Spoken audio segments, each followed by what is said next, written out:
এই মসজিদের সম্মানিত পরিচালক বড় ভাই জনাব মাওলানা হুমায়ুন কবির দামাত বারকাতুহুমুল আলিয়া, এ মাহফিলে আসার কথা ছিল, হয়তো সময়ের অভাবে আসতে পারেননি। আপনাদের এলাকার কৃতি সন্তান, সাবেক মন্ত্রী, সংসদ সদস্য, আমার জেলহাজ ভাই, একসাথে হজ করলে আলহাজ ভাই বলে না, আরাফাতের ভাই বলে। উনি আমার সাথে জেলে ছিলেন, আমরা এক জায়গায় ছিলাম। আমি তো 3 বছর, ওনার কাছে 17 বছর। এই নির্যাতিত মাজলুম মানুষটা আলহাজ আব্দুস সালাম পিন্টু, আতালাল্লাহু উমরাহু ওয়া বারাকাল্লাহু ফি হায়াতি, বলেন আমিন। এ মাহফিলে এতক্ষণ পর্যন্ত যিনি কোরআন থেকে আলোচনা রাখলেন, চুয়াডাঙ্গা থেকে আগত কেন্দ্রীয় সদস্য বাংলাদেশ মাজলিসুল মুফাসসিরিন জনাব মাওলানা আবু যর গেফারি দামাত বারকাতুহুমুল আলিয়া। কেন্দ্রীয় সদস্য দিলে এটা আর জেলা সহসভাপতি দেওয়া লাগে না।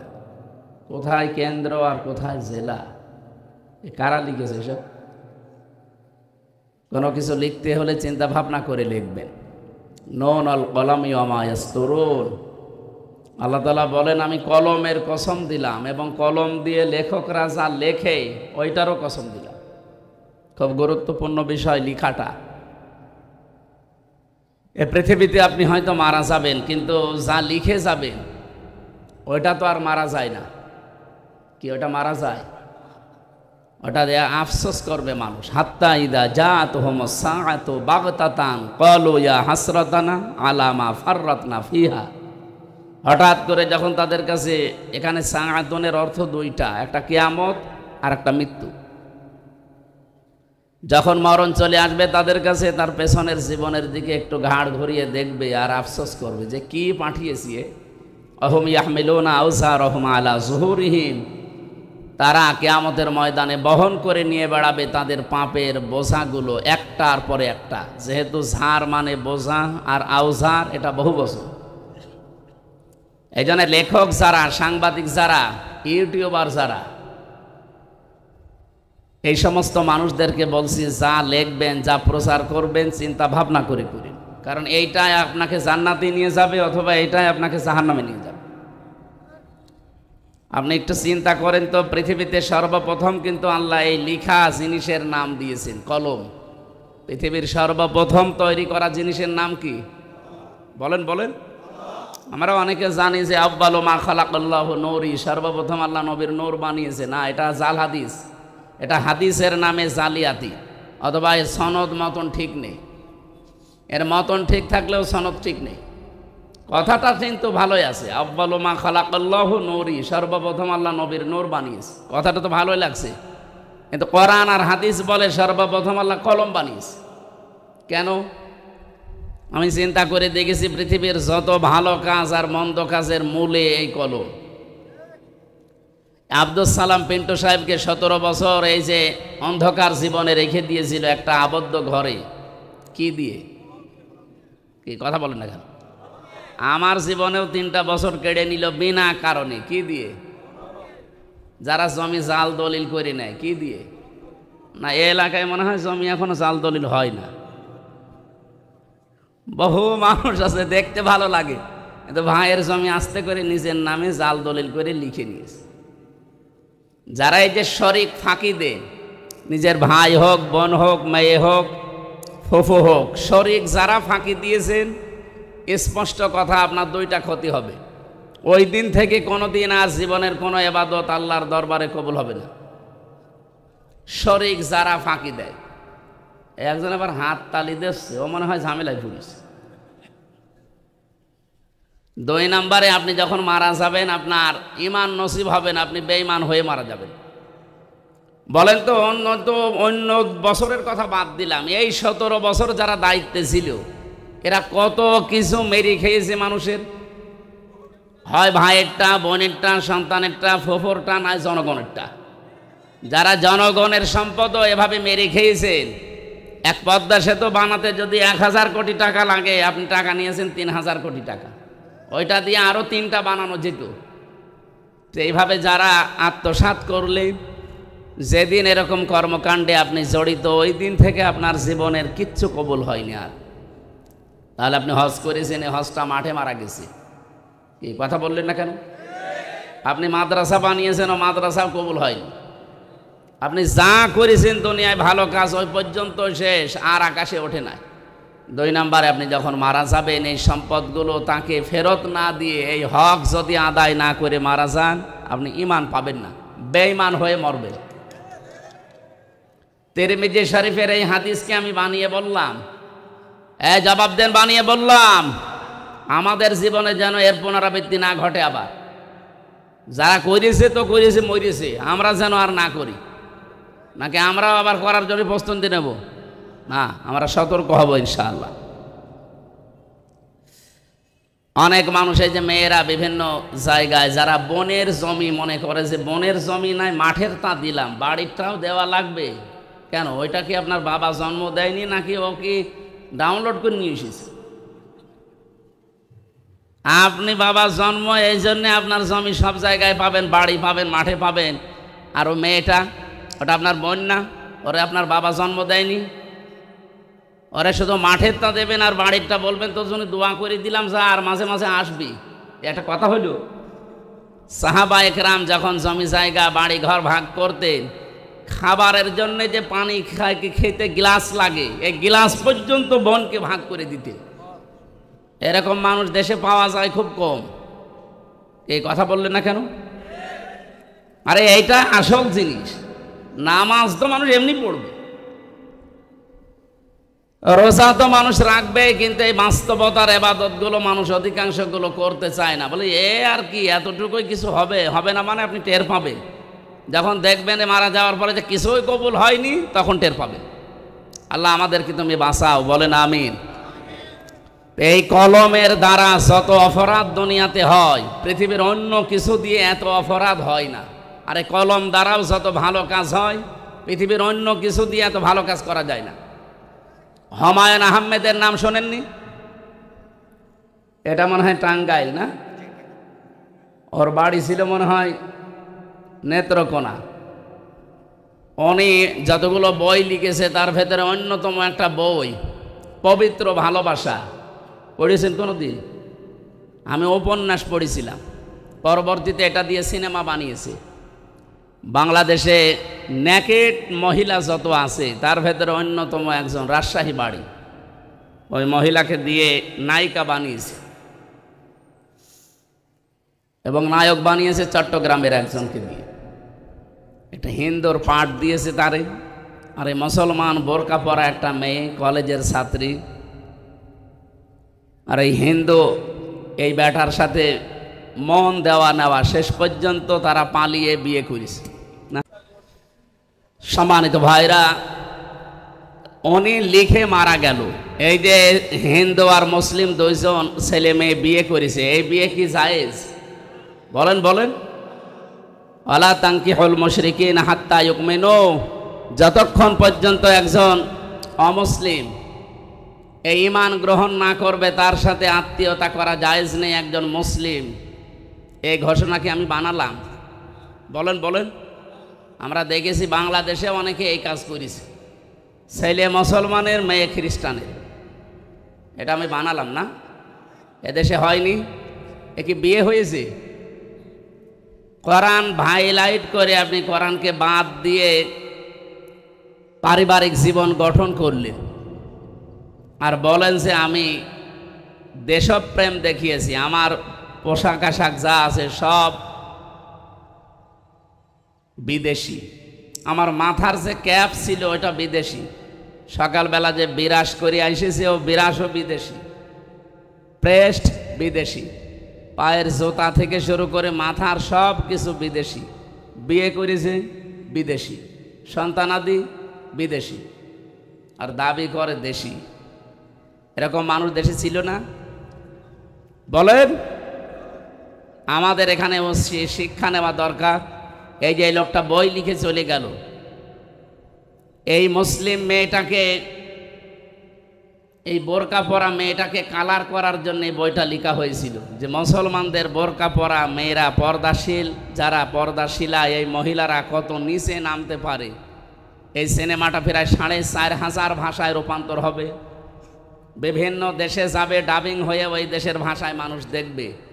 মুসলমানরা নাই কিছু মনে করল না, কিন্তু অন্য ধর্মের যারা আছে তারা ইসলাম যারা দেখতে পারে না, ওরা খারাপ ধারণা করবে না করবে না? যিনি লিখেছিলেন উনি তো মারা গেছে, কিন্তু এই লিখিত বই, এই নভেল, নাটক, সিনেমা কি মরে গেছে?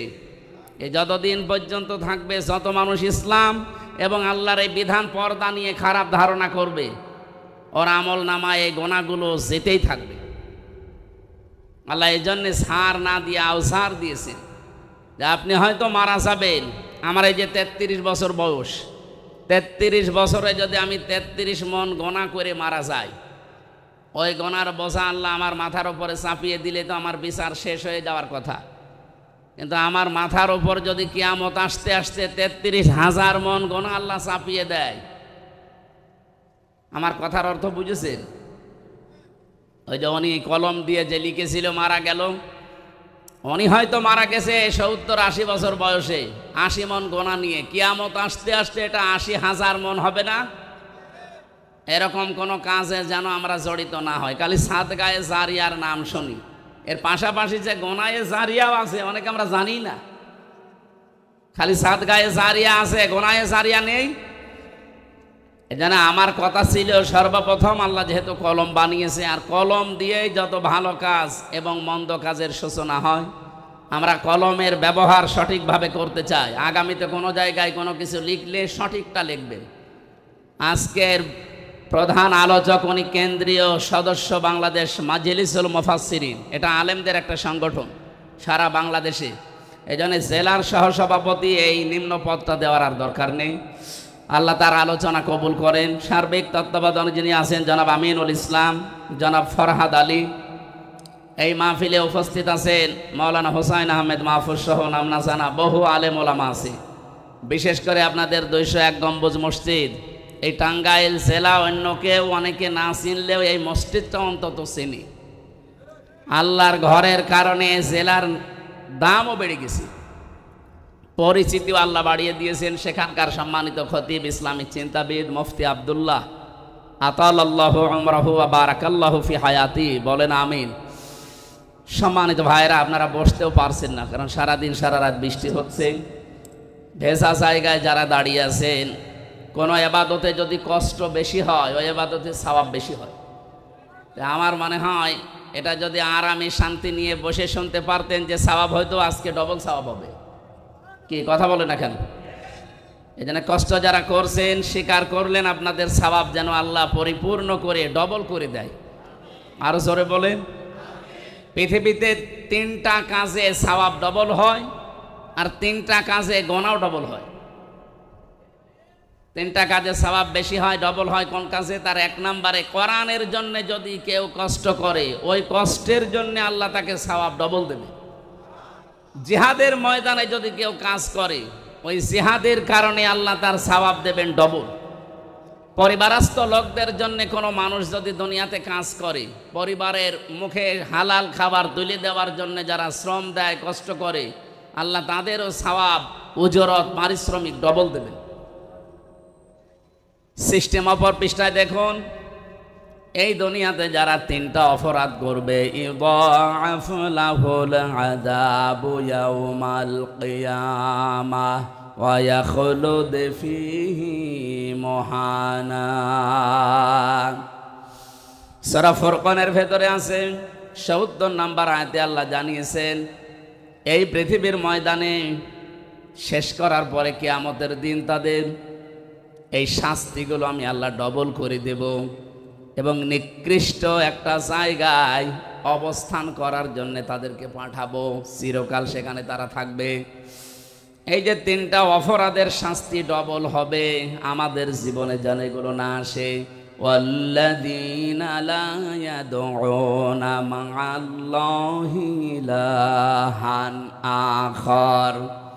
1 নম্বরে দুনিয়াতে যারা আল্লাহকে ডাকে, কিন্তু তার পাশাপাশি অন্য কাউকে ডাকে।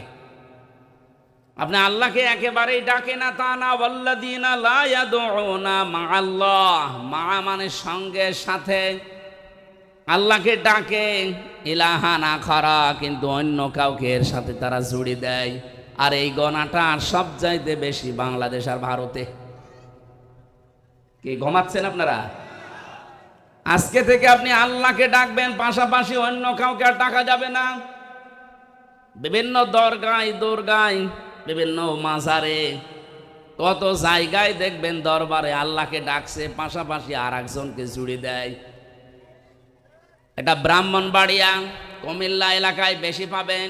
কিছুক্ষণ আল্লাহর নামে ডাকাডাকি করার পরে দেখবেন ইয়া আলী বাবা, শাহ আলী বাবা, কেল্লা বাবা, ফতে বাবা, খাজা বাবা, ন্যাংটা বাবা পর্যন্ত বলে। একটা মানুষ যদি ন্যাংটা হয়, ওরে দেখলে আপনি বাবা বলবেন না তাড়িয়ে দেবেন? সেটাও অনেকের কাছে বাবা। এই যে আপনি আল্লাহর নামের পাশাপাশি কিছুক্ষণ পরে অন্য কাউকে ডাকলেন, আপনার শাস্তি ডবল হবে। আপনি বুঝে ডাকেন আর না বুঝে ডাকেন। যেহেতু এতদিন অনেকে জানতেন না, আজকে জানলেন। এমনকি সূরা আরাফের ভেতরে কড়া নিষেধ, ওয়ালিল্লাহিল আসমাউল হুসনা ফাদউহু বিহা ওয়াদারুল্লাযীনা ইলহিদুনা ফি আসমাই।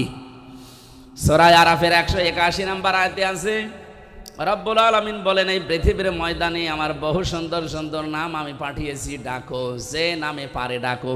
কিন্তু সাবধান, আমার নামকে যারা ইলহাদ করে, যারা পরিবর্ধন করে দেয়, উল্টা পাল্টা করে ডাকে, তাদের সাথে ডাকবা না। এই জন্য আল্লাহকে ডাকতে হলে তার নির্ধারিত যে নামগুলো আছে, আল্লাহর নাম আছে তাফসিরের ভেতরে প্রায় 5000, আর ওই কায়দা পড়তে গিয়ে পাবেন কমপক্ষে 99টা। যে কোনো নামে আমরা ডাকতে পারি আল্লাহকে। ইয়া রহমান বলেন, ইয়া রহিম বলেন, ইয়া গফর বলেন, ইয়া গফফার বলেন, কিন্তু ইয়া আলী বাবা বলা যাবে? বলেন বলেন। আপনি আল্লাহর জিকির করতে হলেও স্পষ্টভাবে করবেন, এলহাদ যেন না হয়। আল্লাহু আকবার বলবেন, শুধু আকবার আকবার বলে জিকির নেই। সুবহান আল্লাহ বলে জিকির করা লাগবে, সুবহান বলে কোনো জিকির নেই। আলহামদুলিল্লাহ, শুধু আলহামদ বলে হবে না। লা ইলাহা ইল্লাল্লাহ, লাইলা কোনো জিকির নেই। আছে? বলেন বলেন। এই কালিমাকে খণ্ডন করা যাবে না, পুরাপুরি করবেন। লা ইলাহা ইল্লাল্লাহ, জবান খুলে কালিমাটা পড়েন। লা ইলাহা ইল্লাল্লাহ, লা ইলাহা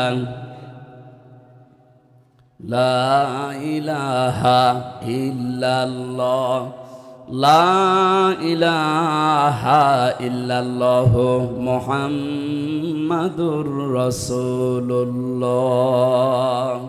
জিকিরের যে 4টা শব্দ বললাম, যদি জিকির করতে চান জীবনে, এই 4টা শব্দ দিয়ে করবেন। সুবহান আল্লাহ, আলহামদুলিল্লাহ, আল্লাহু আকবার, লা ইলাহা। এর বাইরে কোনো শব্দ নেই জিকিরের। যদি থাকে ওটা দোয়া দরুদ। আল্লাহর নামের ব্যাপারে কোনো ছাড় নেই। আমার মনে হয় এই টাঙ্গাইল, এরপরে ঢাকা এলাকা, এগুলো এই সমস্যাটা একটু কম আছে। তারপরেও সচেতন করলাম, যদি এরকম কোনো ভ্রান্ত ধারণায় কেউ থাকেন, আপনার শাস্তি কিন্তু ডবল হবে। 2 নম্বরে, ওয়াল্লাযীনা লা ইয়াদউনা মা'আল্লাহি ইলাহান আখারা ওয়া লা ইয়াকতুলুনা আন-নাফসাল্লাতী হারামাল্লাহু ইল্লা বিল হক। এই পৃথিবীতে যারা অন্যায়ভাবে মানুষকে হত্যা করে, এটা দেশে ছিল না? কিছু না করলেও 2732 জনের তালিকা সরকারিভাবে প্রকাশ হয়েছে। এইটা তো হত্যাকারী। আপনি হয় আপনি সরাসরি করেছেন অথবা ইঙ্গিত দিয়েছেন। কথা বলেন না কেন? এই জন্য হত্যার সাথে যারা জড়িত, তাদের শাস্তি ডবল হবে। এখান থেকে যদি পরিত্রাণ পেতে চান, যারা হত্যার সাথে জড়িত, এই 54 বছরের হিসাবে বলছি, যারা হত্যার সাথে জড়িত, মানুষকে অন্যায়ভাবে, 1 নম্বরে আপনি 10 বছর, 20 বছর, 30 বছর জেল খাটলেই মাপ পাবেন না। এটা সরকারের হিসাব। আর আল্লাহর হিসাব হচ্ছে, যাকে মেরে ফেলেছেন তার বাবার কাছে, তার ছেলের কাছে, তার মা বাবা, স্ত্রী, সন্তান, এদের কাছে আপনাকে মাপ চাওয়া লাগবে। ওরা যদি বলে না 50 লাখ টাকা দিতে হবে, আপনাকে তাই দেওয়া লাগবে। আমার কথা বোঝা গেছে? আমাদের দেশে যদি এটা থাকতো না, এই হত্যা কমে যেত। মানুষ মেরে ফেলে একেবারে অন্যায়ভাবে পিটিয়ে, ধরে নিয়ে যায় পুলিশে, জেলখানায় দেয়। কিছুদিন পরে দেখা যাচ্ছে ফাঁসির আসামি ছিল, তারপরও বের হয়ে চলে আসে। এমনকি 15.5 বছরে বহু মানুষ রাষ্ট্রপতির বিশেষ ক্ষমায় বের হয়ে গেছে। না, হত্যার যে বিচার, এটা বাংলাদেশে দরকার। আল্লাহ তো জানে মানুষের দুর্বল জায়গা কোনটা। এই অবৈধ হত্যা বন্ধ করার জন্য শুধু ওয়াজ করে সম্ভব না, এটা আইন পাশ করে ওটা কার্যকারী ভূমিকা দেওয়া দরকার। স্বাধীন হওয়ার পর থেকে যদি সংসদে এই আইনটা থাকতো, কুতিবা আলাইকুমুল কিসাসু ফিল কাতলা, তাহলে এই দেশে এই 54 বছরে যত অবৈধ হত্যা হয়েছে একটাও হতো না। আপনি জানেন অবৈধ একটা হত্যা করার পরে তার পরিবারের অবস্থা কি হয়। 3 নম্বরে ওয়ালা ইয়াসনুন, তারা জেনা করে না। এই জন্য জেনার শাস্তি কিন্তু ডবল।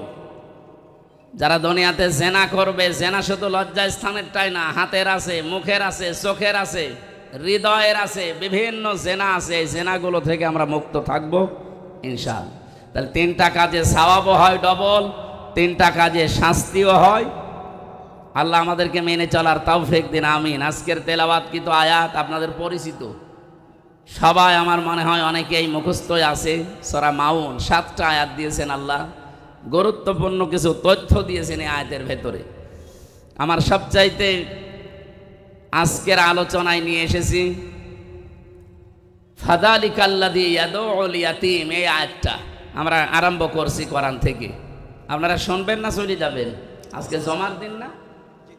আজকে জমার দিন। আমার এই যে 201 নম্বর মসজিদে জমার নামাজও আছে, আমি ওখানে যাব। এর আগ পর্যন্ত যতক্ষণ পারি, আর বেশি সময় নেব না। আপনাদের এই আয়োজন যেহেতু মসজিদের উদ্যোগে, বারবার এই যে চিঠি দিচ্ছে, আমার মনে হয় এই কাজটা শেষ করাই ভালো। 2-4 মিনিট সময় দিলাম, যারা যা এনেছিলেন মসজিদের জন্য দিয়ে দেন, মুক্ত হস্তে আগে দান করেন, এরপরে আমরা সূরা মাউন থেকে কথা বলা আরম্ভ করব। ওই আপনাদের যদি স্বেচ্ছাসেবক থাকে তাড়াতাড়ি করেন। আপনারা একটু টাকা বের করে রাখেন যদি দিতে চান। মসজিদ মনে হয় এখনো কমপ্লিট হয়নি, তৈরি হচ্ছে। একটু দয়া করে যারা যাচ্ছে তাদের কাছে তাড়াতাড়ি 2-4 মিনিটে শেষ করবেন, আমরা আরম্ভ করবো ইনশাআল্লাহ। সুবহানাল্লাহ আলহামদুলিল্লাহ লা ইলাহা ইল্লাল্লাহ। কই এত দেরি করছে কেন? মানুষ কই? হ্যাঁ, তাড়াতাড়ি করেন। সুবহানাল্লাহ আলহামদুলিল্লাহ। আপনার কি মুখে তালা লাগানো? জবান খুলতে পারেন? ওদিকে দান করেন, জবান খোলেন। সুবহানাল্লাহ। নবীজি বলেন, তোমরা যখন জান্নাতের বাগানে প্রবেশ করবে, বেশি বেশি ফল ভক্ষণ করবে। সাহাবীরা বললেন, ফল কি? বলেন, এই যে সুবহানাল্লাহ আলহামদুলিল্লাহ। এটা যদিও স্কুলের মাঠ, নবীর ভাষা অনুযায়ী এটা এখন জান্নাতের বাগান। সেই হিসাবে আমরা একটু ফল খেয়ে নি। বলেন তো, সুবহানাল্লাহ আলহামদুলিল্লাহ লা ইলাহা ইল্লাল্লাহ। সুবহানাল্লাহ আলহামদুলিল্লাহ লা ইলাহা ইল্লাল্লাহ। কই হয়েছে? হ্যাঁ, যে যেখানে যা পেয়েছেন কমিটির কাছে জমা দিন। লা ইলাহা ইল্লাল্লাহু মুহাম্মাদুর রাসূলুল্লাহ। টাঙ্গাইলবাসী সূরা মাউন, মাউন শব্দের শাব্দিক অর্থ ব্যবহারিক জিনিসপত্র। রব্বুল আলামিন বলেন, আরো আইতাল্লাযী ইউকাযযিবু বিদ্দীন। আরো আইতা হরফে ইস্তেফহাম, প্রশ্নবোধক চিহ্ন, এটা ইন্টারগেটিভ সেন্টেন্স।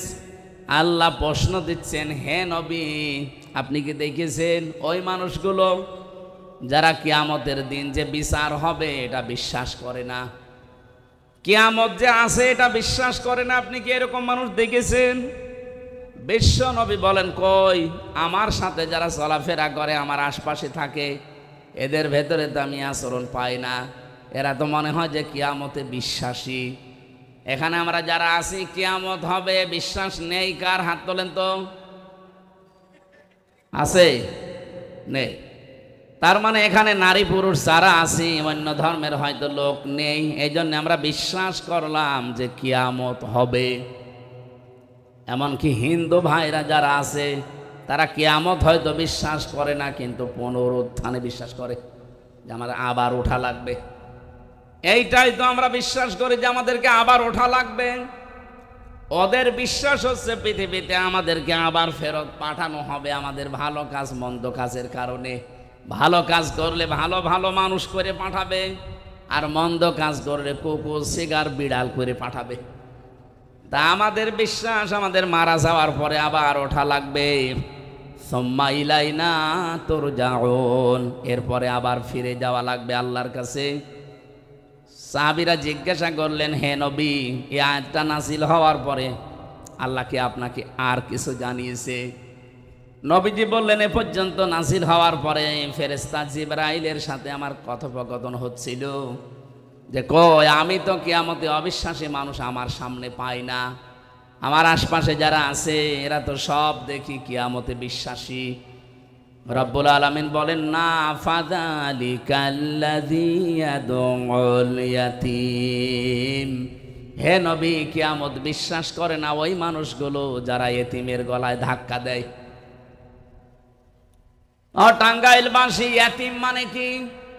আমরা অনেকেই মনে করি মা বাবা যাদের নেই এরা এতিম। হুমায়ুন সাহেবের মা বাবা আছে, এটা এতিম। এতিম উনি, কিন্তু উনি বুড়ো এতিম। আমারও মা বাবা আছে, আমি তো আর এতিম না। এতিম কাকে বলে অনেকে আমরা জানি না। তমন শব্দ আমি একটা অভিধানে দেখেছিলাম, তমন শব্দ থেকে এই শব্দটা যদি এতাম, এটা আর একটা অভিধান। যার খাদ্যের জন্য হাহাকার, খাবারের জন্য যারা চেষ্টা চালিয়ে বেড়ায়, এই মানুষগুলোই এতিম। কোরআনে কারিমে সূরা বালাদের ভেতরে আমি তাফসীর পড়তে গিয়ে একটু আশ্চর্য হয়ে গেছি এখানে আমার নিজের কাছে। আল্লাহ পাক বলেন, দুনিয়াতে সফল হওয়ার জন্য কত মানুষ কত লাইনে কাজ করে।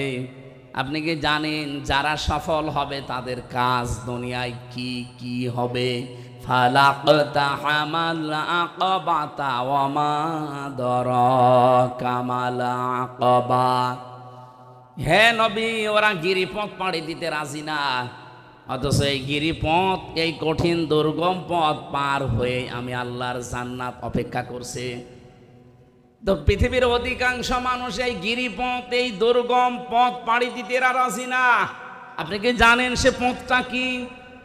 আকাবা নামে যে পথ, গিরিপথ দুর্গম, এটা কি আপনি কি জানেন? যেটা মানুষ পার হতে চায় না। ফাক্কু রাকাবা, এটা হচ্ছে দাসত্ব মুক্তিকরণ। এবার একটু খেয়াল করে দেখেন, বাংলাদেশে দল মত জাতি বর্ণ ধর্ম আমরা নির্বিশেষে যারা আছি, আমি হিসাব করে দেখলাম ৭৩টার উপরে দল এই দেশে আছে। কতগুলো বলেন বলেন? সব দলের কর্মসূচির ভেতরে সফলতার মাপকাঠি নেই। সফল দুনিয়া আখিরাতে যদি হতে চান তাহলে ফাক্কু রাকাবা, এইটা আপনার হাতে নেওয়া লাগবে। হে নবী, এই মানুষগুলো পৃথিবীতে মানুষের গোলামি থেকে, দাসত্ব থেকে যারা মুক্ত করার জন্য কাজ করে, আমি আল্লাহ বলছি উলাইকা আসহাবুল মাইমানা, এরা সৌভাগ্যশালী, এরা সফল। তাহলে ৭৩টা দলের যেই দলের কর্মসূচিতে মানুষকে মানুষের গোলামি থেকে, দাসত্ব থেকে মুক্ত করার জন্য যারা কাজ করছে তারা সফল। কথা বলছেন?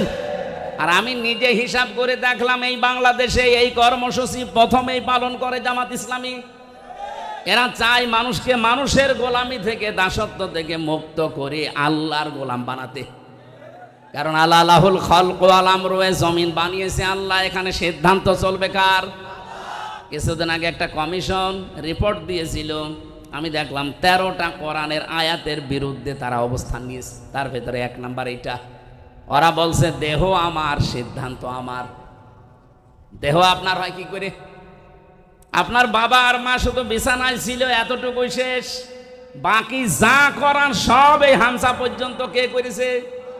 বলেন বলেন। ফালিয়ানজুরিল ইনসানু মিম্মা খুলিক, খুলিকা মিম্মা ইন দাফিকি ইয়াখরুজু মিন বাইনিস সলবি ওয়াত তারাইব। রব্বুল আলামিন বলেন, হে পৃথিবীর মানুষেরা, একটু নজর করে দেখো না কি দিয়ে বানালাম। বাবার স্ফলিঙ্গ দিয়ে দ্রুত গতিতে বের হয়ে যাওয়ায় না পাক পানি দিয়ে আমি আল্লাহ তোমারে বানিয়েছি। আল্লাহ এখানে সলবন এক বচন দিয়েছেন, আর তারাইব দিয়েছেন বহু বচন। আরবি গ্রামার আমি পড়েছি, এই অভিধানগুলো দেখতে গিয়ে দেখলাম সলবন এটা পুরুষের লজ্জাস্থানকে বলে, আর তারাইব এটা মেয়েদের লজ্জাস্থানকে বলে। বলেন তো, মানুষ তৈরি করার জন্য মা বাবা দুইজনের লাগে না একজন হলেই হয়? বলেন বলেন। কিন্তু বাবার ক্ষেত্রে আল্লাহ এক বচন দিলেন কেন, আর মায়ের ক্ষেত্রে বহু বচন দিলেন? বহু বচন দিয়েছেন, দ্বিবচনও না। বহু বচন হয় কখন? যখন দুইয়ের অধিক হয়। আল্লাহ বাবার ক্ষেত্রে এক বচন দেওয়ার কারণ, বাবা শুধু বিছানায় ছিল এই এতটুকুই, কিন্তু মায়ের যেটা পেটে যে বহন করা 10 মাস 10 দিন, আজ পর্যন্ত কোনো বাবা এটা টের পায়নি। পেয়েছে? 2 নম্বরে, ডেলিভারির যে কষ্টটা, বিজ্ঞান এখন কষ্ট পরিমাপ করতে পারে, যে কষ্ট কি করে আপনি পান। এই যে সামিয়ানাটা যদি এই ভাইকে বলে এটা একটু পরিমাপ করে দেন তো, উনি ফিতা দিয়ে মেপে দিতে পারবে না। বলেন, কষ্ট যে আপনি পান এটা পরিমাপ করার যন্ত্র আছে। এই পৃথিবীতে যত পুরুষ মানুষ আমরা আছি, সর্বোচ্চ 45 ডিগ্রি 45 ইউনিট কষ্ট যদি আপনাকে দেওয়া হয়, আপনি মরে যাবেন। এর বেশি কষ্ট পেলে মাতুন তখন হার্ট অ্যাটাক করে, হার্ট ফেল করে। কিন্তু একজন মা আমাদের মুখ এই দুনিয়ায় দেখাতে গিয়ে 57 ইউনিট কষ্ট সহ্য করে। পৃথিবীর কত শক্তিশালী পুরুষ হোক এটা পারবে না। বলেন তো, কোথায় 45, কোথায় 57? 32টা নাড়ি ছিঁড়তে ছিঁড়তে আসে একটা মানুষ। এরপরে 3 নাম্বার, 2 বছর পর্যন্ত সন্তানকে দুধ খাওয়ানো লাগে। এটা দুনিয়ার কোনো বাবা আজ পর্যন্ত টের পেয়েছে? টের পাবে কি করে? বাবাদের মেশিনপত্র আছে, এটা সব আল্লাহ মাকে দিয়েছেন। যদিও দুধ খাওয়ানোর দায়িত্ব মায়ের না, দুধ খাওয়ানোর দায়িত্ব কিন্তু বাবার। প্রশ্ন আসতে পারে, এতদিন পরে নতুন কথা শুনলাম, বাবা দুধ খাওয়াবে, জিনিসপত্র পাবে কোথায়? দায়িত্ব বাবার, মা পালন করে দিচ্ছে। আপনি কোরআনে দেখবেন, সূরা বাকারা 2 নম্বর পারা 17 নম্বর পৃষ্ঠার 1 নম্বর লাইনে 233 নম্বর আয়াতে আছে, ওয়াল ওয়ালিদাতু ইউরদি'না আওলাদাহুন্না হাওলাইনি কামিলাইনি লিমান আরাদা আইয়ুতিম্মা আর-রাদা। এটা মুযাক্কার শব্দ। এখানে যারা আরবি বোঝে, মুযাক্কার মানে পুরুষ আর মুআন্নাস মানে মহিলা। আল্লাহ মেয়েদের নাম না দিয়ে লিমান আরাদা আইয়ুতিম্মা দিয়েছেন, যে দুধ খাওয়ানোর দায়িত্ব বাবার, পালন করে দেয় কে? মা যদি এই খাওয়ানো বাদ দেয়, মায়ের গুনাহ হবে না।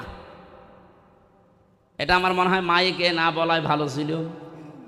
এখন যদি আমার ম্যাডামের বাচ্চার বয়স এখন 8 মাস, আর বাড়ি যাওয়ার পরে যদি বলে তোমার মেয়ে তুমি নাও, কিভাবে দুধ খাওয়াবা খাওয়াও, আর আমারটা যদি খেতে হয় 5 লাখ টাকা দেওয়া লাগবে, সাথে আমি ধরা পড়ে যাব না?